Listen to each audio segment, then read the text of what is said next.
Tes.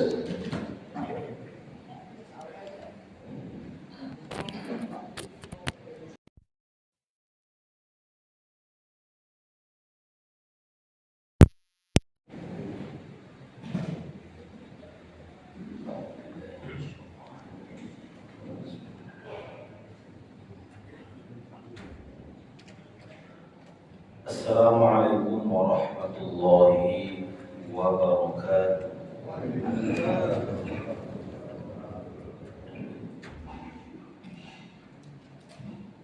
Alhamdulillahi ala ihsani wasyukru lahu ala taufiqi wa imtinani. Asyhadu an la ilaha illallah wahdahu la syarika lahu ta'ziman li sya'ni. Wa asyhadu anna Muhammadan abduhu wa rasuluhu da'iyan ila ridwani. Salatu wassalamu ala asyrafil anbiya'i wal mursalin Nabiyyina Muhammadin wa ala alihi wa ikhwanihi. Qala Allah Ta'ala fi kitabihil karim, ya ayyuhalladzina amanu taqullaha haqqa tuqatih wa la tamutunna illa wa antum muslimun. Radina billahi rabban wa bil islami dina wa bi Muhammadin sallallahu alaihi wasallam nabiyyan wa rasulan. Ikhwatal iman wal Islam, Bapak Ibu para hadirin jamaah salat subuh yang saya hormati dan yang saya banggakan. Alhamdulillah, kita panjatkan syukur kita kepada Allah Subhanahu wa taala. Pada pagi hari ini Allah kumpulkan kita di tempat yang mulia ini.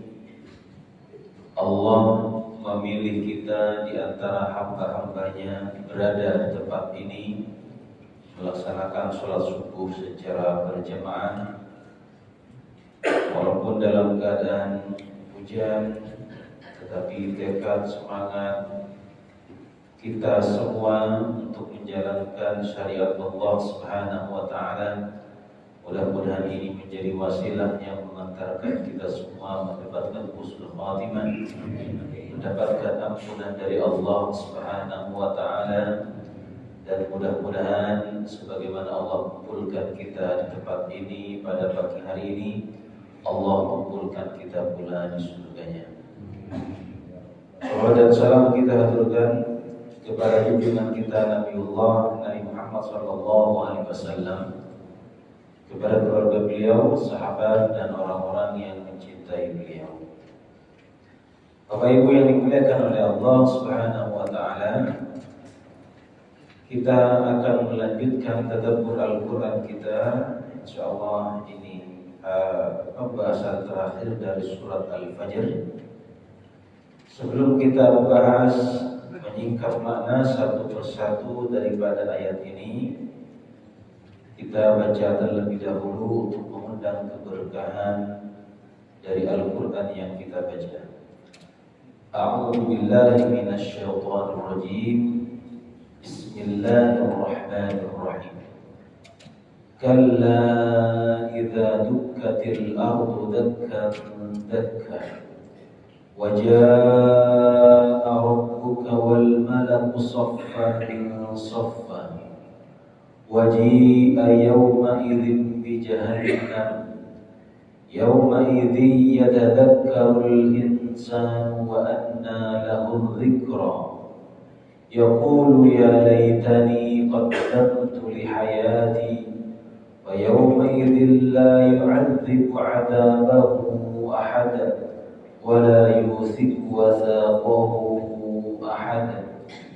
Ya ayyatuhan nafsul mutmainnah irji'i ila rabbiki radiyatan mardiyah fadkhuli fi ibadi wadkhuli jannati. Yang artinya, janganlah berbuat demikian apabila bumi diguncangkan berturut-turut Dan datanglah Tuhanmu sedangkan malaikat-malaikat berbaris-baris, dan pada hari itu diperlihatkan neraka jahanam, dan pada hari itu ingatlah manusia, tetapi tidak berguna lagi mengingat itu baginya. Dia mengatakan, alangkah baiknya kiranya aku dahulu mengerjakan amal soleh untuk hidupku. Maka pada hari itu tiada seorang pun yang menyiksa seperti siksanya, dan tiada seorang pun yang mengikat seperti ikatannya. Wahai jiwa yang tenang, kembalilah kepada Tuhanmu dengan hati yang puas lagi diridhoinya. Maka masuklah ke dalam jamaah hamba-hambaku, dan masuklah ke dalam surga.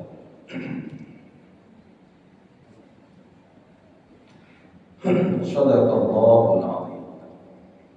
Bapak Ibu yang dimuliakan oleh Allah Subhanahu wa taala,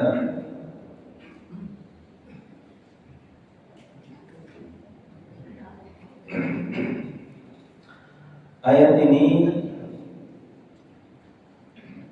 masih lanjutan daripada pembahasan ayat yang sebelumnya. Ayat yang sebelumnya Allah Subhanahu wa taala berbicara tentang orang-orang yang rugi, berbicara tentang orang-orang yang celaka nanti pada hari kiamat. Orang-orang yang termasuk orang-orang nanti yang akan dimasukkan ke dalam api neraka. Mereka adalah orang-orang yang tidak memuliakan anak-anak yatim.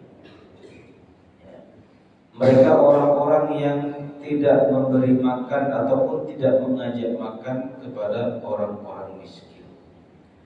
Mereka orang yang memakan harta warisan dengan cara mencampur adukkan. Mereka orang-orang yang mencintai dunia berlebih-lebihan. Kemudian ayat ini Allah katakan, kalla, jangan begitu. Jangan begitu artinya apa? Jangan melakukan hal-hal yang dicela oleh Allah Subhanahu wa taala.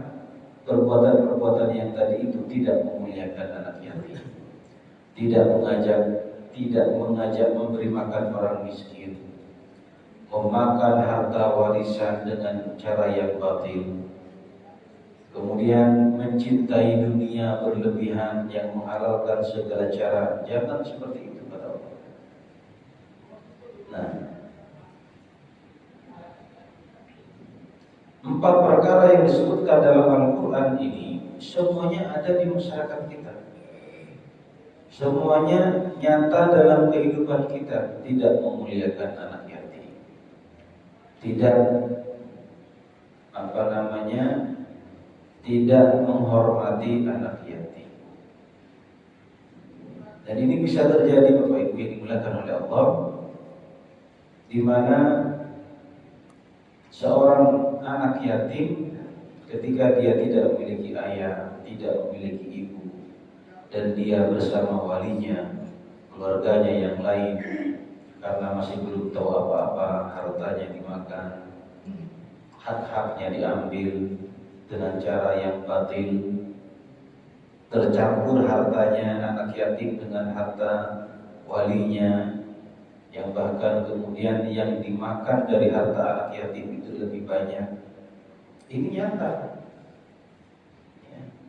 Nyata, banyak anak yatim ketika dia hilang, ketika dia tidak punya bapak, kemudian tidak punya ibu, dia tidak mendapatkan haknya, diambil oleh omnya, sehingga dia terlantar. Itu perbuatan tidak memuliakan anak yatim. Salah satunya, anak yatim itu harus dimuliakan. Maka kata Nabi SAW, Nabi menjamin surga, Nabi menjamin keberkahan bagi setiap orang yang memelihara anak-anak yatim, yang mengayomi anak-anak yatim. Maka kata Nabi, Ana wa kafirul yatim kahatain, saya dan yang mengayomi anak yatim seperti ini nanti pada hari kiamat. Artinya akan dekat. Maka akan ada keberkahan dari Allah kepada orang-orang, kepada rumah tangga yang mengayomi anak yatim. Anak yatim itu luar biasa, dimuliakan oleh Nabi Shallallahu Alaihi Wasallam. Karena Nabi merasakan bagaimana menjadi yatim. Nabi tahu rasanya bagaimana tidak punya bapak, bagaimana tidak punya ibu. Ketika beliau masih kecil, ketika beliau yang seharusnya seperti anak-anak yang lain mendapat buaya, belayan, kasih sayang dari orang tuanya, beliau tidak merasakan itu. Maka Nabi sangat tahu bagaimana menjadi yatim itu. Maka dalam Islam memuliakan anak yatim luar biasa. Apalagi sampai memakan hartanya. Dan ini banyak di masyarakat. Ada beberapa peristiwa. Jadi ya anak yatim begitu. Orang tuanya ini meninggalkan sebuah rumah. Ya. Karena bapaknya sudah tidak ada, ibunya tidak ada, anaknya juga tidak tahu apa-apa. Tapi masyarakat tetangganya tahu bahwa ini adalah rumah fulan, bapaknya yatim ini. Tapi sudah dikuasai oleh saudara-saudara, ngapain? Akhirnya dia tidak punya rumah, tidak punya apa. Dan ini sering terjadi di masyarakat kita. Terkadang hanya kita memikirkan tentang kehidupan dunia yang sementara, kita sampai berani memakan harta dengan cara yang batil, apalagi memakan harta anak yatim. Muliakan anak-anak yatim. Ya, jangan memakan hartanya dengan cara yang batil, berbahaya. Kemudian mencintai dunia berlebihan. Mencintai dunia berlebihan. Setiap kita cinta dunia itu bagian daripada fitrah manusia. Siapa kita yang tidak mencintai dunia? Siapa kita yang tidak memerlukan dunia? Setiap kita memerlukan dunia. Setiap kita butuh uang. Siapa Bapak Ibu yang tidak butuh uang? Karena kita masih hidup. Tetapi jangan menghalalkan segala cara. Tidak penting halal haram, semuanya dimakan, semuanya diambil. Nah, itu yang tidak boleh. Dan Nabi Shallallahu Alaihi Wasallam sudah memprediksi,kan kata Nabi, sayati 'alan nasi sanawatun la yubadil mar'u fima akhadha minhu aminal halal aminal haram. Akan datang satu masa di mana orang itu tidak peduli dengan hartanya yang dia dapat, apakah dari harta yang halal atau dari harta yang haram. Dan itu kita sudah berada di masa itu. Kita sudah berada di masa di mana orang itu tidak peduli lagi halal haram, yang penting dapat cuan, yang penting dapat uang, yang penting untung, yang penting pemasukan uangnya banyak. Soal halal haram betul. Sudah ada masa-masa itu. Ya dari dulu sudah ada. Tetapi orang dulu lebih takut. Orang dulu lebih takut. Di masa Imam Abu Hanifah, berarti ini masih masa-masa tabi'in. Imam Abu Hanifah yang mazhab yang tertua. Suatu ketika ada seorang penjahit. Ada seorang penjahit keliling. Jadi penjahit keliling dari dulu sudah ada. Datanglah sekelompok orang yang membawa cahaya. Ya, artinya dalam cerita itu kalau tidak salah pedagang yang keliling bawa lampu. Ya, buat intinya ada kalau tidak keliru saya itu dalam kisah riwayat itu seorang pedagang yang diterangi oleh cahaya. Kalau zaman dulu kan karena begini Pak ya. Ya pokoknya bawa penerangan. Penjahit ini kemudian mendekat di dekat cahaya itu supaya bisa menjahit. Numpang cahayanya itu untuk menjahit. Ya. Dia numpang biar bisa menjahit, biar ada cahaya, dia numpang. Ya. Singkat cerita, setelah beliau menjahit, ya, eh, pedagang yang membawa cahaya penerangan ini dia pergi dan penjahit ini belum ketemu. Penjahit ini tidak ketemu, tidak tahu kalau dia sudah pergi gitu. Artinya mungkin sudah selesai kemudian kemana. Intinya bahwa penjahit ini belum sempat mengucapkan terima kasih. Kemudian beliau itu merasa bersalah, hanya numpang cahaya, numpang penerangannya itu beliau menjahit, yang dari menjahit itu dia menghasilkan uang. Itu merasa bersalah kan tidak memberikan apa istilahnya, ya terima kasih dalam bentuk uang apalah gitu ya. Itu merasa bersalah beliau. Kemudian datang kepada Imam Abu Hanifah, wahai Imam, saya tadi numpang cahaya kepada orang, saya belum membayar, belum berterima kasih. Apakah saya pencuri? Karena saya takut dari apa yang saya makan nanti haram. Inti daripada kisah ini bagaimana orang dulu itu hanya ngambil hanya numpang cahaya, hanya numpang cahaya untuk menjadi tadi. Yang mungkin ya cahaya itu memang datang sendiri. Kalau ada lampu kemudian kita dapat terangnya kan bukan salah sadar, memang dia yang datang gitu. Tetapi kemudian karena saya merasa mengambil manfaat daripada cahaya itu, belum berterima kasih ya, minimal ngasih apalah gitu ya. Akhirnya beliau itu takut, khawatir, jangan-jangan apa yang saya makan ini jadi haram.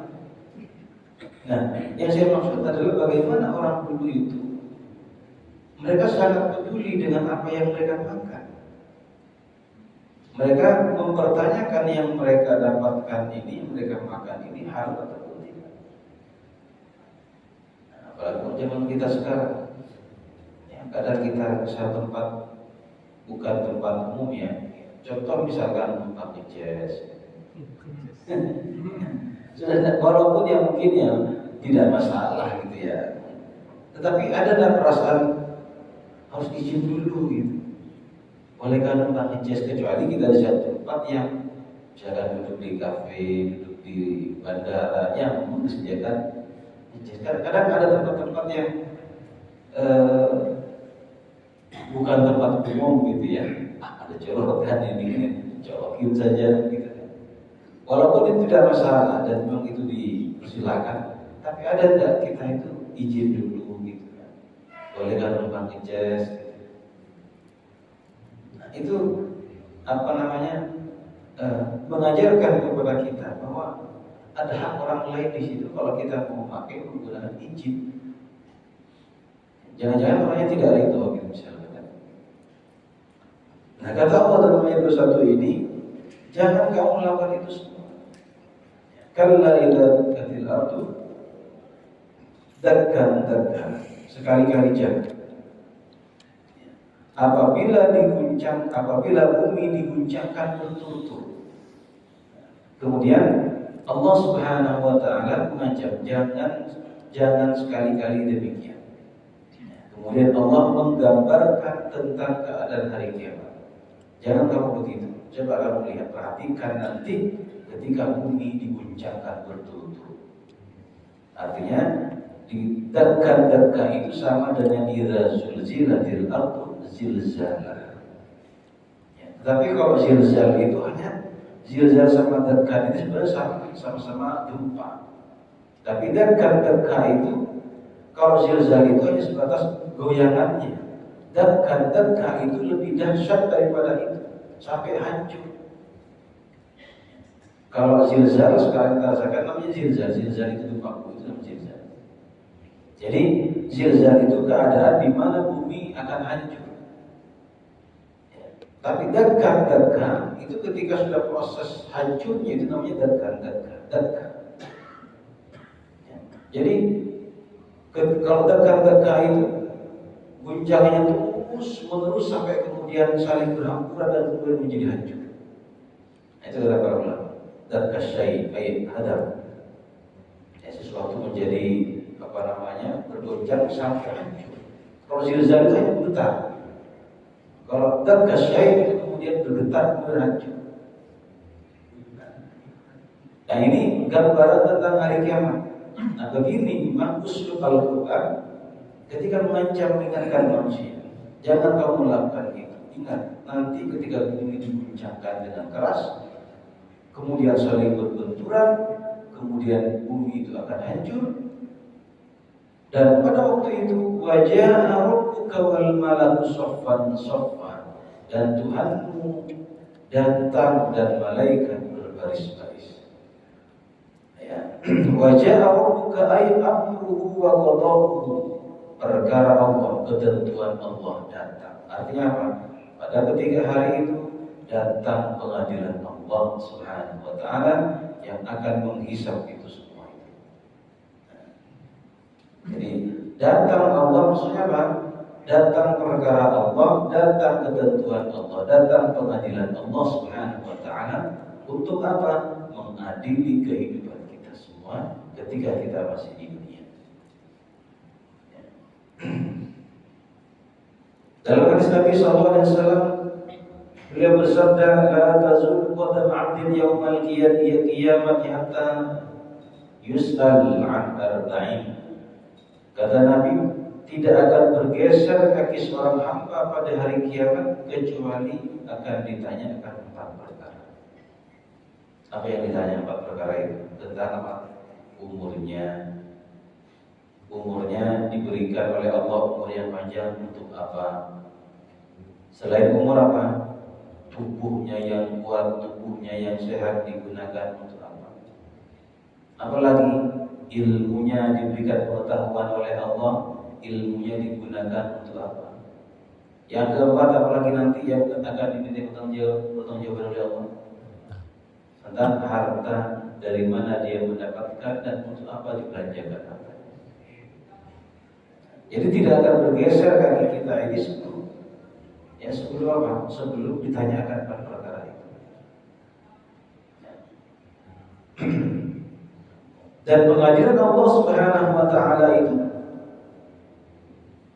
menanti datangnya pengadilan Allah itu cukup lama. Jadi ketika nanti ini bumi hancur, manusia bangkit kembali, kemudian berkumpul manusia di padang mahsyar itu tidak langsung pengadilan Allah itu datang. Itu dalam waktu yang cukup panjang. Dikatakan matahari hanya berada sejengkal. Bagaimana ya? Ini kan perkara akhirat yang tidak bisa dibaca oleh orang. Yang kehidupan yang sebenarnya, keadaan sebenarnya di hari akhirat kita tidak tahu. Itulah Al-Quran menggambarkan, hadis Nabi menggambarkan, kita ini mengumpulkan. Nanti sampai manusia itu sudah tidak tahan dengan panasnya keadaan ketika itu. Mereka nanti datang kepada Nabi Adam. Wahai Adam, cobalah mintakan kepada Tuhan agar disegerakan hari pengadilan ini. Adam tidak bisa, kata Adam, saya malu kepada Tuhan karena dulu aku pernah menyelisihi perintahnya. Datang kepada Nabi Ibrahim pun tidak sanggup. Kemudian datang kepada Nabi Muhammad SAW. Kemudian Nabi memberikan syafaat, meminta kepada Allah, ya Allah, bersegerakan hari pengadilan. Barulah dimulai hari pengadilan itu. Ya. Bagaimana tentang nanti pada hari kiamat? Kita tidak bisa bayangkan. Ya. Ini di luar jangkauan akal kita. Perkara hari kiamat yang kita tidak bisa mengetahui bagaimana keadaan sesungguhnya, bagaimana nanti pada mahsyar, bagaimana nanti keadaannya di mana kira-kira. Yang jelas bahwa kita nanti akan dibangkitkan kembali oleh Allah Subhanahu wa taala dalam keadaan telanjang, dalam keadaan tidak menggunakan alas kaki.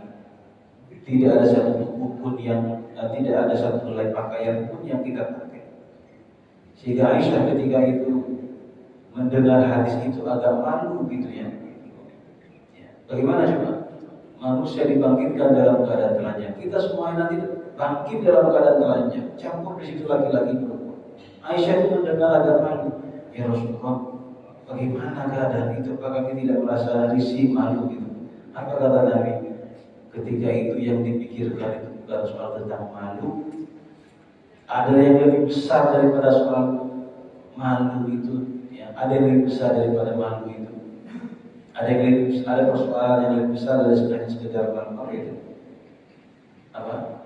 Pengadilan Allah, dia selamat atau tidak, itu yang dipikirkan oleh manusia.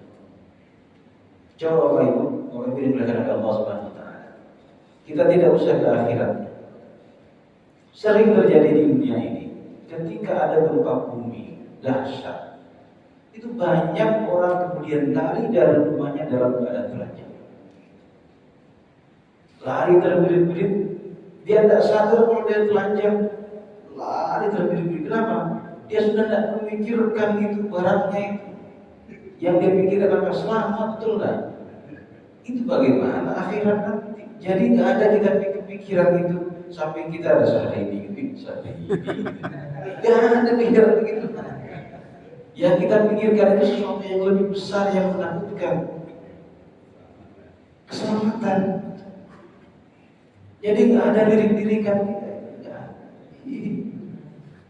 Ada nama ayat. Ada sesuatu yang lebih besar, persoalan yang lebih besar yang kita pikirkan apa? Keselamatan. Itu saja kita pikirkan. Ya. Contoh di dunia ini, ketika kita di dunia, ketika terjadi apa gitu ya, yang gempa, kebakaran, banyak orang lari dengan keadaan telanjang. Ya, dia sudah tidak peduli dengan barangnya, yang penting selamat. Nah, itu keadaan hari akhir nanti, maka kata Nabi, ya, apa namanya, kita itu kan dibangkitkan kaki tidak menggunakan alas, kemudian tidak menggunakan baju. Kata Aisyah, bagaimana kami dengan yang lainnya saling memandang ya Rasulullah? Ya, kata Nabi, bukan itu yang sudah dipikirkan. Yang dipikirkan hanyalah keselamatan. Jadi wajah rabbuka wal malaku saffan saffa. Jadi itu dan Tuhan, dan datanglah Tuhanmu dan malaikat berbaris-baris. Gimana kita bayangkan malaikat berbaris-baris itu seperti apa? Dimulakan oleh Allah Subhanahu wa taala. Siap mengeksekusi kita. Nah, coba bayangkan. Siap mengeksekusi, siap tinggal menunggu perintah dari Allah Subhanahu wa taala. Jadi hari pengadilan itu panjang, tidak hancur, bukan prosesnya bukan hancur, kemudian langsung disidang, langsung hari pengadilan. Sampai nanti Nabi yang kemudian minta kepada Allah untuk dipersegerakan hari pengadilan itu. Karena saking mereka tidak tahannya, padahal ketika hari pengadilan, ketika kita dimasukkan ke neraka lagi tidak tahan lagi. Ya, jadi sama dengan keluar dari api, tapi masuk ke api yang lebih besar lagi.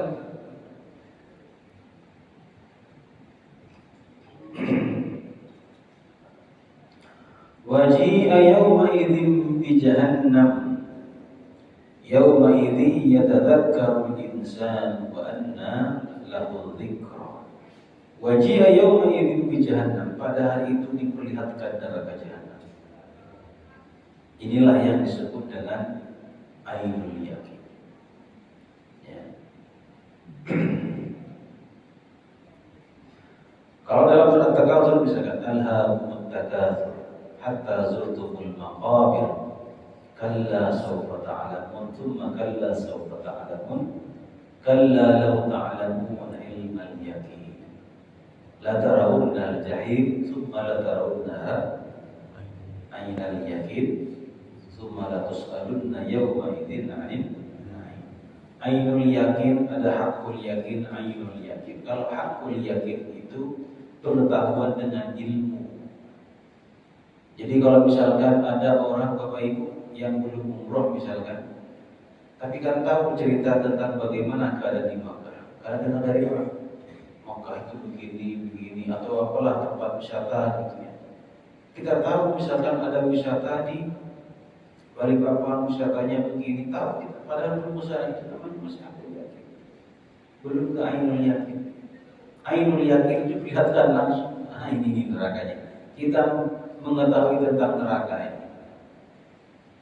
Kita mengetahui tentang neraka. Kita tahu kan tentang neraka. Neraka panas, neraka dahsyat siksaannya itu. Belum ainul yakin.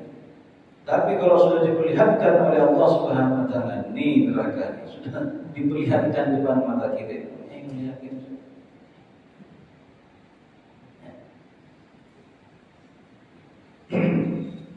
Wajia yauma idzin bi jahannam. Pada hari itu diperlihatkan neraka jahannam. Nah, ini sekarang sudah. Kalau dulu hanya kita tahu mendengar neraka begini, surga begini, maka akan diperlihatkan ini neraka. Dan kita bersiap untuk masuk ke sana. Oh, ternyata benar. Nah, kenapa? Sudah mengalami secara langsung. Wajia yauma idzin bi jahannam, Allah memperlihatkan neraka jahannam itu. Dalam hadis Ibnu Mas'ud radhiyallahu anhu, Rasulullah sallallahu alaihi wasallam bersabda, "Yu'ta bi jahannam yauma idzin laha 70,000 zimam. Ma kulli zimamin 70,000 malakin yajurruna." Neraka jahannam, ya, dan Nabi bersabda, neraka jahannam pada hari itu didatangkan dengan 70.000 kendali, yang masing-masing kendali dipegang oleh 70.000 malaikat. Ya, jadi maksudnya, ya, neraka jahannam ini ada 70 kendali. Setiap satu kendali ada 70.000 malaikat. Ya, intinya kita membayangkan bahwa neraka itu kita tidak bisa tahu ya. Surga neraka itu kita tidak bisa membayangkan di mana kira-kira sekarang. Bagaimana bentuk penyiksaannya, ya, apa macam-macam siksaannya. Orang-orang kalau dunia ini, kalau sekarang saja manusia ada bermiliar, 7 miliar manusia. Ini akan berapa ini? Belum dari yang zaman dahulu, dari zaman Nabi Adam alaihissalam. Kira-kira kita ini sampai 1 triliun manusia dunia ini. Ya mungkin ada, bahkan lebih mungkinnya. Bagaimana manusia dikumpulkan yang sebanyak itu? Misalkan katakanlah kalau sekarang ini, katakan kita bicara manusia seperti zaman sekarang 6 atau 7 miliar, 1 sekian miliarnya anggaplah 2 miliar Islam, selebihnya non-muslim kafir bahasa kita. Anggaplah kalau kita katakan 7 ya, 5 miliar manusia. 5 miliar manusia berkumpul itu kira-kira dikumpulkan di mana yang 5 miliar orang itu? Nah, maka kira-kira neraka itu seperti apa? Maka tidak bisa dibayangkan. Kita itu tidak bisa membayangkan neraka itu seperti apa. Begitu juga dengan surga, kata Nabi, surga itu mala ainun ra'at wala udhunun sami'at wala khatara fi qalbil bashar. Jadi surga itu, kata Nabi, tidak pernah terlihat oleh mata, tidak pernah terdengar oleh telinga, dan bahkan tidak pernah terpintas dalam pikiran manusia itu tentang surga. Jadi coba orang misalkan menggambarkan tentang keindahan surga. Coba kira-kira surga gimana sih digambarkan? Seindah apapun yang digambar manusia, ya, tentang surga itu, maka surga yang sungguhnya itu lebih daripada itu. Allah hanya menggambarkan surga itu tajri min tahtihal anhar. Surga itu, Allah menggambarkan surga itu ada sungai-sungai yang mengalir di bawahnya. Mana kira-kira surga itu ada sungai-sungai yang mengalir di bawahnya, ada pohon-pohon yang buah-buahannya rendah, tinggal dipetik. Ya. Maka kemudian kita menggambarkan surga itu seperti kebun. Ya, maksud jannah itu kebun. Ya. Ada kebun-kebun, di bawahnya ada sungai-sungai, bahkan sungainya dari berbagai macam berbagai macam, bukan air. Ada sungai yang dari susu yang mengalir, ada air yang mengalir, susu yang mengalir, madu yang mengalir, air khamar yang mengalir. Gimana? Susu mengalir. Susu apa? Kalau dia susu sapi, kira-kira perlu berapa sapi untuk mengalir sampai ke kita? Tidak bisa dipikirkan. Nah, ini madu misalkan, kira-kira berapa lebah di situ biar madu yang mengalir. Bahkan khamar, ya sungai yang mengalir di situ khamar. Kalau khamar itu minuman keras gitu. Tapi khamar di sini bukan khamar yang memabukkan. Ya bagaimana coba? Ya tua. Ya bagaimana kita membayangkan ini? Intinya surga neraka bisa dibayangkan. Kita tidak usah membayangkan kira-kira seperti itu, bisa dipikirkan. Yang kita usahakan adalah bagaimana supaya kita bisa masuk.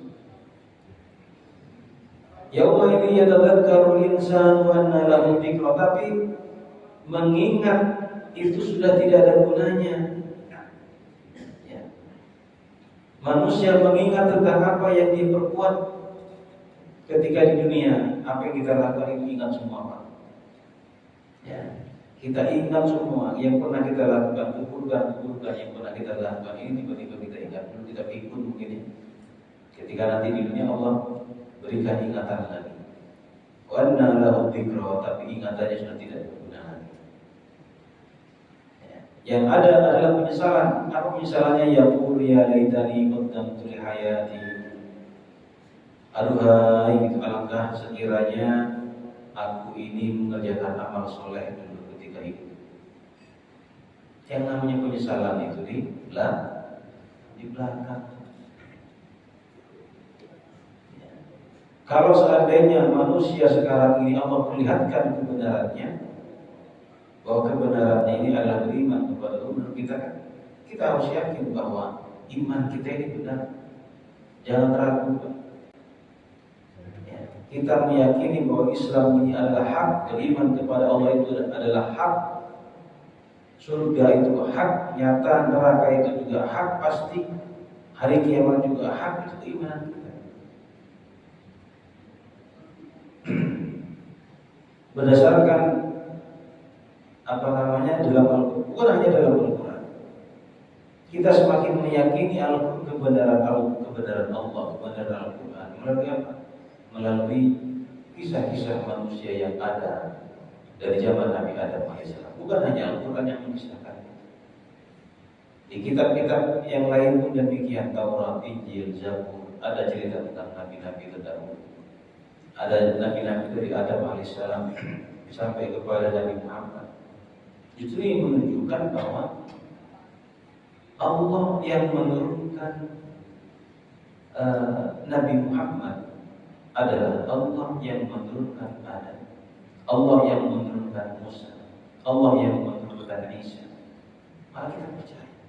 Dari mana Nabi SAW itu berbicara tentang sesuatu yang, kalau dikatakan Al-Quran ini adalah perkataan Nabi Muhammad, dari mana Allah? Nabi tahu banyak hal-hal besar tentang umat-umat terdahulu. Dari mana Nabi Muhammad tahu tentang Adam, tentang Idris, tentang Nuh, tentang nabi-nabi itu kalau bukan dari Allah? Dari mana? Kalau ini Al-Quran dikatakan adalah itu karangan Muhammad, dari mana Nabi tahu tentang penciptaan alam? Dan banyak mujizat-mujizat yang dalam Al-Quran ini yang Nabi bahkan orang dulu tidak tahu. Bahkan para sahabat ketika itu tidak tahu. Bagaimana misalkan Al-Quran mengatakan dulunya langit dan bumi itu satu, kemudian dipisahkan. Itu yang kemudian dengan teori pengetahuan tentang penciptaan alam semesta ini sesuatu. Ada namanya teori Big Bang. Teori Big Bang itu namanya ledakan yang besar. Itu ditemukan abad 19 tentang kejadian alam. Jadi alam ini terjadi karena ada ledakan besar. Kemudian dari ledakan itu ada planet-planet, ya, ada bumi, kemudian pulau-pulau begitu. Itu dari ledakan. Di mana Al-Quran itu sudah mengatakan, sudah lama kata Al-Quran, dulu dan langit itu satunya satu, kemudian berpisah. Ya ledakan itu. Apakah ketika itu Nabi paham bahwa itu maksud para sahabat? Apakah waktu itu para sahabat memahami bahwa ini dari Big Bang. Kan dari Big Bang baru ketemu sekarang. Ya, bukan dari zaman Nabi. Kalau ini Al-Quran ini adalah karangan Nabi. Bagaimana Nabi tahu proses penciptaan alam ini? Maka kita meyakini Al-Quran adalah firman Allah Subhanahu wa taala. Wa yawma idzin la yu'adzibu 'adzabahu ahad. Yani tidak ada seorang pun yang siksaannya lebih keras daripada siksaan Allah. Kita lihat kira-kira apa di dunia ini yang siksaannya sangat keras. Kita lihat dulu pada kasus bagaimana umat Islam dibantai, disiksa sampai di Prancis, di Spanyol. Kalau kita pernah baca siksaannya di Prancis itu ada ruangan siksaan yang dahsyat luar biasa. Pokoknya berbagai macam siksaan. Sekarang ini kan kita juga bisa lihat bagaimana tempat-tempat penyiksaan itu dan macam-macam lama. Kata Allah, siapa yang siksanya lebih berat daripada Allah? Dan bahkan wala yusibi wasaqahu ahad, tidak ada seorang pun yang mengikat seperti ikatannya. Siksaannya Allah lebih kuat, ya, siksaannya Allah tidak ada yang lebih menandingi.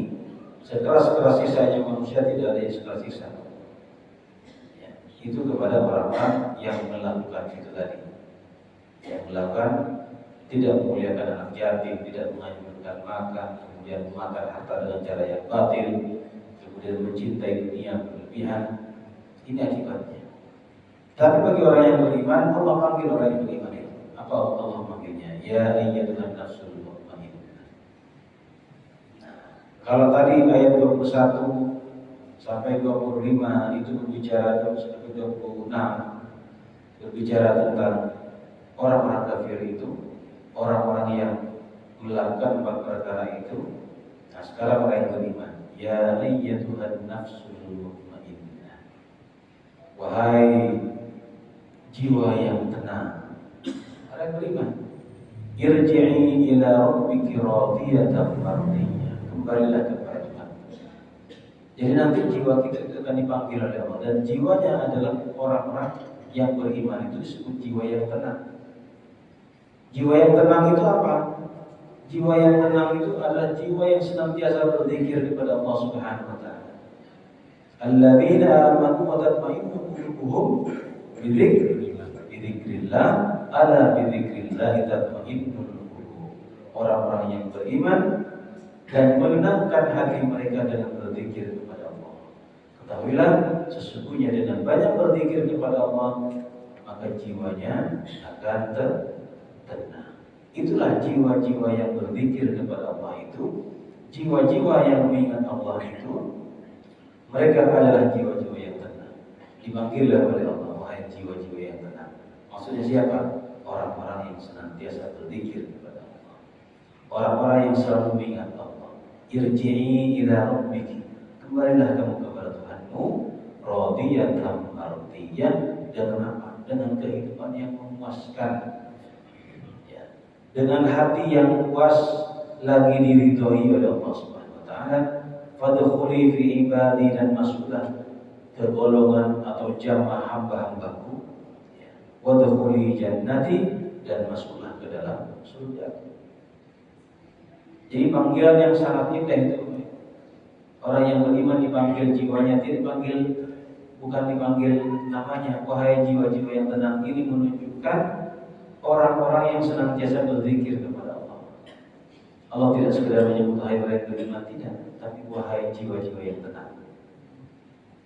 Nah, ini untuk apa? Agar kita senantiasa kembali mengingat Allah, berzikir kepada Allah, dan menenangkan hati kita, menjadi hati yang tenang, menjadi jiwa yang tenang, sehingga nanti ketika hari kiamat kita dipanggil, hai jiwa yang tenang, masuklah ke dalam surga. Ya, wadkhuli jannati, masuklah ke dalam surga. Mudah-mudahan kita termasuk jiwa-jiwa yang tenang yang nanti dipanggil oleh Allah Subhanahu wa taala. Amin ya rabbal alamin. Ya, demikian apa yang dikatakan Allah, intinya daripada surat ini, ayat 21 ini, Allah mengingatkan kembali kepada kita, mengancam orang-orang yang tidak memuliakan anak yatim, yang tidak pernah mengajak, menganjurkan makan, mencampur adukan harta yang hak dan yang batin, kemudian mencintai dunia berlebihan. Allah ingatkan di dalam kata tentang peristiwa hari kiamat, dan kemudian Allah menutup tentang keadaan orang yang beriman. Uslub metode Al-Quran memang seperti itu. Disebutkan tentang orang-orang yang kafir, bagaimana keadaannya, bagaimana nasib mereka. Allah kemudian ceritakan tentang orang-orang yang beriman. Wahai jiwa yang tenang, ya, itulah insyaallah jiwa-jiwa kita. Tapi harus banyak berzikir kepada Allah. Bapak Ibu yang dimuliakan oleh Allah, saya kira demikian yang bisa kita tadabburi. Mudah-mudahan bermanfaat untuk kita semua. Mungkin masih ada waktu 4 menit, mungkin ada yang sampaikan. Saya bersilakan. Mungkin satu Ustaz. Silakan. Assalamualaikum warahmatullahi wabarakatuh. Waalaikumsalam. Kalau kita sama-sama mendengarkan dan melihat dari ayat 27, ya ayyatuhan nafsul mutmainnah irji'i ila rabbiki radiyatan mardiyah, adalah panggilan-panggilan Allah kepada hamba-hamba jiwa yang tenang. Lalu apakah yang pernah saya dapatkan dengan teman-teman itu ada ayat juga, apakah termasuk panggilan Allah fafirru ilallah dalam surat Al-Baqarah? Tahu berapa hari ada di situ ada kalimat yang berbunyi fafirru ilallah. Apakah itu juga kalimat-kalimat panggilan Allah itu yang terkait dengan jiwa-jiwa yang tenang? Apakah lalu bagaimana maksud daripada panggilan itu? Terima kasih. Baik. Fafiru ilallah itu surat apa?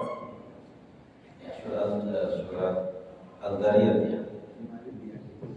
Ya, arti fafiru ilallah ini bersegeralah kamu menuju Tuhanmu. Inni lakum minhu nadhirun mubin.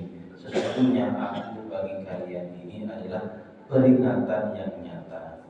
Jadi kalau ditanyakan apakah maksudnya ayat ini juga panggilan, ya, ya ini ajakan sebenarnya, seruan agar kita bersegera menuju Allah Subhanahu Wa Taala. Ya, kira-kira sama atau tidak itu panggilan? Saya bukan panggilan, dipanggil untuk segera datang, gitu ya. Tapi dalam arti ini bersegera datang dengan apa?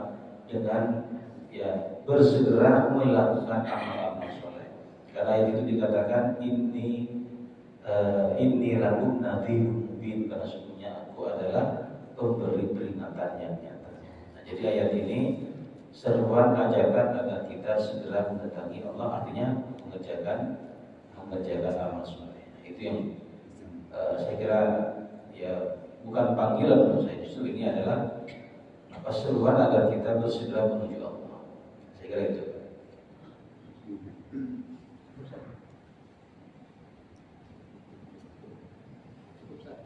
Cukup ya? Ya, pas sudah jam 6. Terima kasih banyak atas perhatiannya. Ya, intinya tadi yang ditanyakan itu masih ada hubungannya. Ya, fafirru ilallah ini lakum nadhirun mubin. Bersegeralah kembali kepada Allah, bersegeralah taat kepada Allah agar nanti kita dipanggil oleh Allah. Wahai jiwa-jiwa yang benar. Terima kasih atas perhatian. Mohon maaf atas segala khilaf dan kekurangannya. Hadzanallah wa iyyakum ajmain. Wafaqanallah wa iyyakum bima yuhibbu wa yardah. Wassalamualaikum warahmatullahi wabarakatuh.